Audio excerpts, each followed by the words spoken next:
Hello बच्चों, कैसे आप सभी। Welcome back to the brain booster channel. तो देखिए, फिर से लेके आ गया हूं एक और आपके लिए वीडियो।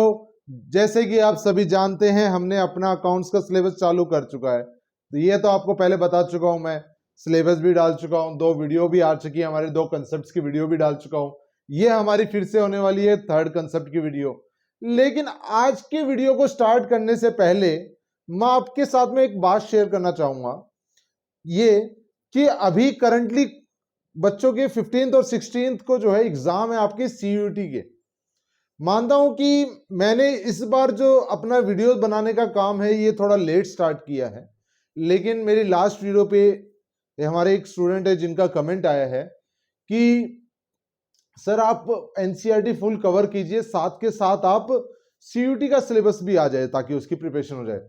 तो बच्चों, मैं आपके साथ में ये बोलना चाहता हूं और बताना चाहता हूं कि आप सिर्फ सीयूटी नहीं, आप अदर कंपटीशन एग्जाम्स की भी अगर तैयारी करते हैं कॉमर्स के लिए, जहां पर आपको एनसीईआरटी कवर करना पड़ता है, तो उन सभी एग्जाम्स के लिए ये सारी वीडियोस आपकी इंपॉर्टेंट होने वाली हैं।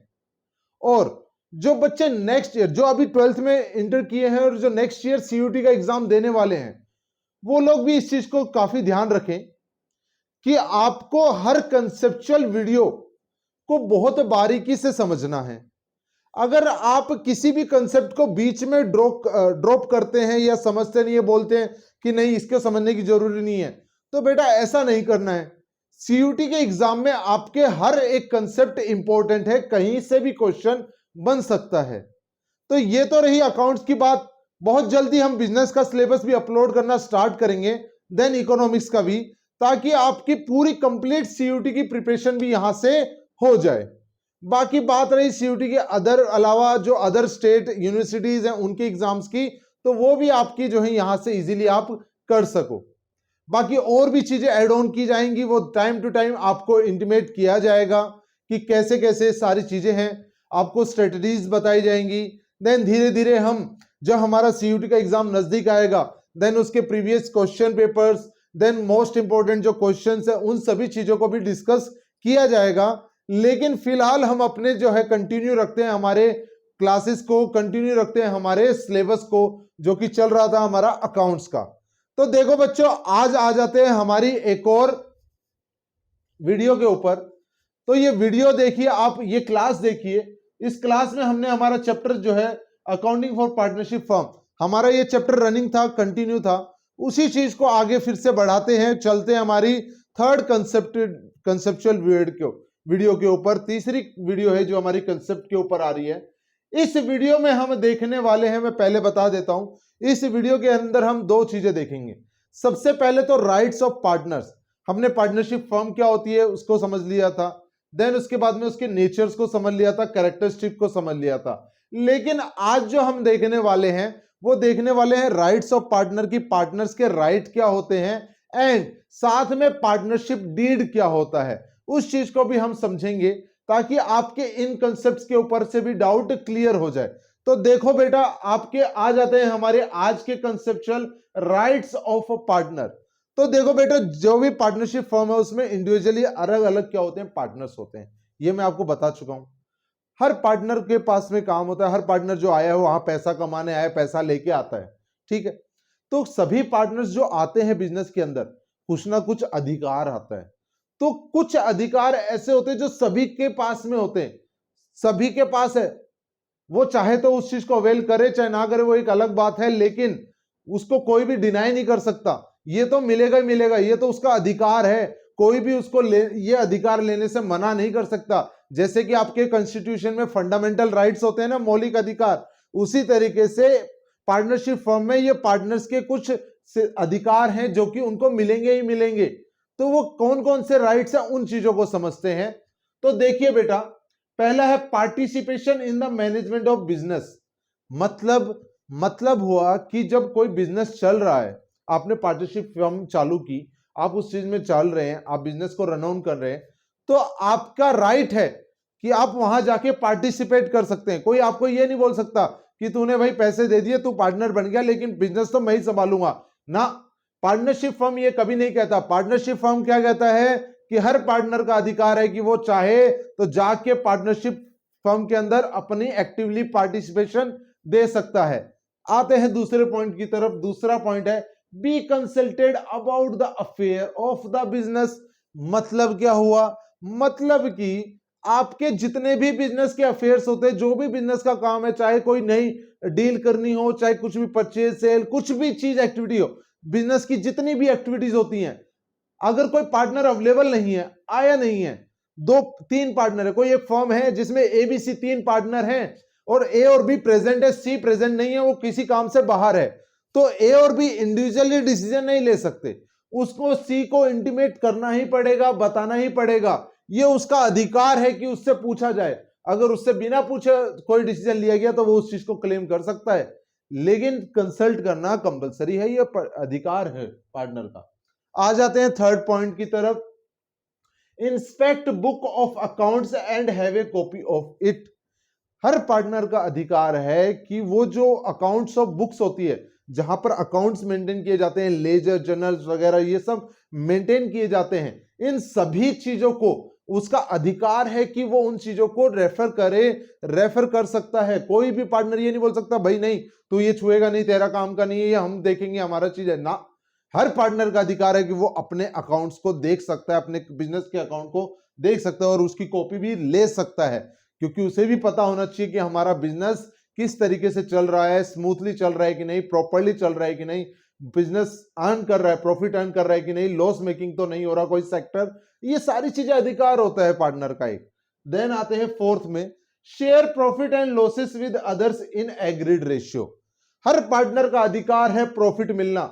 इससे पिछली वीडियो में मैंने आपको बताया था, देखिए हर पार्टनर का अधिकार होता है कि उसके साथ प्रॉफिट तो शेयर किया ही जाएगा।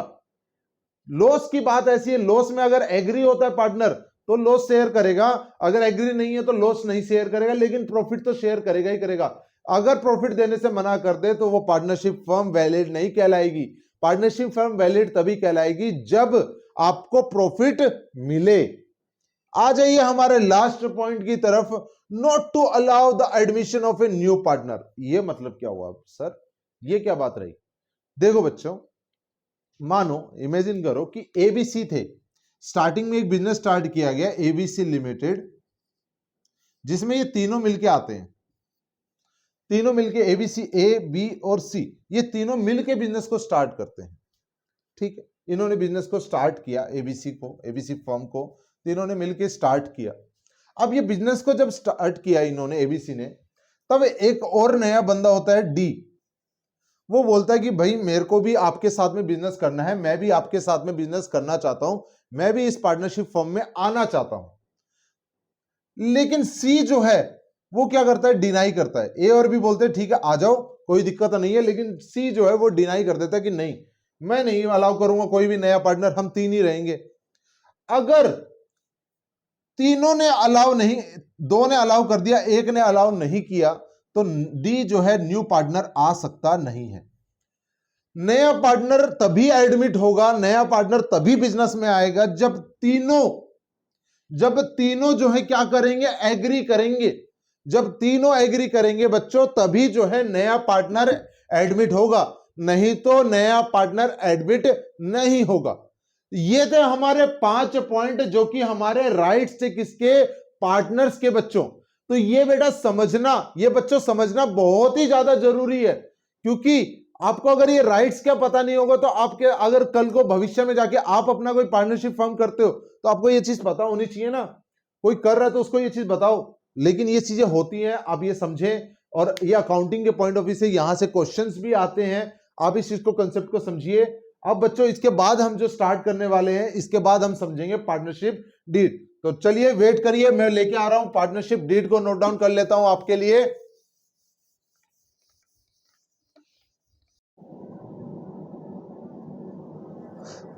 तो बच्चों देखिए, यह है हमारा कंसेप्ट पार्टनरशिप डीड। अभी हमने समझा था राइट्स ऑफ पार्टनर्स। अब इसके बाद सेकंड कंसेप्ट जो आज हम देखने वाले, जैसे मैंने आपको बताया था, partnership deed. Partnership comes into existence by oral और रिटन एग्रीमेंट। ये मैंने कल आपको बताया था, देखिए जब मैंने आपको कैरेक्टरिस्टिक्स फीचर्स बताए थे तब मैंने आपको बताया था कि पार्टनरशिप जो है वो कब कब एग्जिस्टेंस में आती है, कब चालू होती है, जब चाहे वो ओरल हो या रिटन एग्रीमेंट में हो, चाहे आप एग्रीमेंट साइन करके किसी के साथ डिसाइड करेंगे चलो हम पार्टनर्स बनते हैं और एक बिजनेस को चलाते हैं, या फिर ओरली बात करें चलो ठीक है यार अपन करके बात करते हैं। दोनों चीजें क्या होती हैं, अलाउड होती हैं किसके अंदर, पार्टनरशिप फर्म के अंदर। Second, the written agreement is known as, अब ओरल तो कहीं लिखा नहीं है, ओरल तो मुंह जुबानी होता है, लेकिन जो ये रिटन डॉक्यूमेंट होता है, रिटन एग्रीमेंट होता है, इस रिटन एग्रीमेंट को ही बोला जाता है पार्टनरशिप डीड। इस रिटन एग्रीमेंट को ही बोला जाता है पार्टनरशिप डीड या फिर मेमोरेंडम ऑफ पार्टनरशिप डीड। बच्चों इस बात को ध्यान रखना कि पार्टनरशिप डीड को ही बोला जाता है मेमोरेंडम ऑफ पार्टनरशिप डीड। इन दोनों में कोई भी डिफरेंस नहीं है। कहीं पर टर्म मेमोरेंडम ऑफ पार्टनरशिप भी लिख सकता है, कहीं पर पार्टनरशिप डीड भी लिख सकता है, दोनों एक ही चीज है। ठीक है बच्चों, इस चीज को ध्यान रखना। अब इसके बाद देखो, it is a legal document, ये एक लीगल डॉक्यूमेंट है। भाई एग्रीमेंट हो गया तो लीगल हो गया, साफ सीधी बात है, कानून के नजर में आ गया। लीगल डॉक्यूमेंट है साइंड बाय ऑल पार्टनर्स, मतलब जितने भी लोग, जितने भी पार्टनर्स मिलके उस बिजनेस को करेंगे उन सभी के द्वारा वो एग्रीमेंट क्या होना चाहिए, साइन होना चाहिए, एक चीज। दूसरी चीज, containing various terms and conditions, इसके अंदर काफी सारे टर्म्स एंड कंडीशंस भी लिखे होते हैं कि कोई पार्टनर आएगा तो उसके लिए क्या लागू है, क्या शर्तें वगैरह सारी चीजें इसके अंदर होती हैं। एंड क्लोजेज ऑफ पार्टनरशिप, और पार्टनरशिप के कुछ क्लोजेज भी होते हैं, जैसे कि आप देख सकते हैं, जैसे एक पार्टनरशिप डीड का माने उसके अंदर क्या क्या डिटेल आपको देखने को मिलेंगी। आपको नेम्स ऑफ पार्टनर मिलेंगे, पार्टनर कौन कौन से पार्टनर उनके नाम मिलेंगे। Name and address of the firm, जो एड्रेस फर्म है उसका नाम और उसका एड्रेस। कैपिटल कंट्रीब्यूशन, किस पार्टनर ने कितना कैपिटल लेके आया है वो चीज भी आपको देखने मिलेगी। देन इंटरेस्ट ऑन कैपिटल, जो पार्टनर जितना कैपिटल लेके आया तो उसको इंटरेस्ट अलाउड है कि नहीं है, कितना दिया जाएगा, वो सारी चीजें। इंटरेस्ट ऑन ड्राइंग्स, अब ड्राइंग्स क्या होता है आप सभी को पता होगा, 11th में आपने पढ़ा है।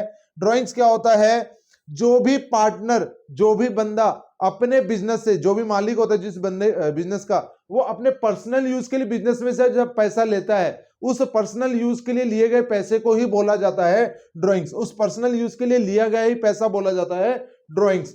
देन प्रॉफिट शेयरिंग रेशियो, किस रेशियो में प्रॉफिट शेयर किया जाएगा। इंटरेस्ट ऑन लोन, अगर लोन लिया जा रहा है तो क्या इंटरेस्ट दिया जाएगा, क्या इंटरेस्ट रहेगा। रेमुनरेशन, एक्स्ट्रा जो वर्क किया जाता है, एक्स्ट्रा अगर मेहनत कर रहा है तो कुछ रेमुनरेशन देना है कि नहीं देना उसको। And rights and duties, partners के कौन से राइट है, उनको क्या करना चाहिए, उनकी क्या ड्यूटीज हैं, वो सारी चीजें बेटा इसके अंदर जो रहे वो क्या रहेंगी, आपको दी हुई रहेंगी। तो आप बच्चों इस चीज को प्रॉपरली जो है समझेंगे और ध्यान रखेंगे।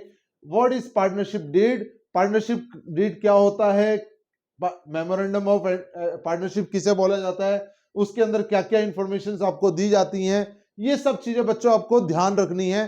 तो ये थे हमारे आज के दो concepts, rights of partners and partnership deed. अब इसके साथ ही कल एक और वीडियो आएगी एक और कंसेप्ट के साथ, कुछ और कंसेप्ट के साथ। तो बेटा इसी तरीके से, तो बच्चों इसी तरीके से लास्ट तक जुड़े रहना है आपको ब्रेन बूस्टर के साथ, आपके बोर्ड एग्जाम्स की तैयारी, साथ के साथ सीयूटी और अदर यूनिवर्सिटीज की तैयारी के लिए भी।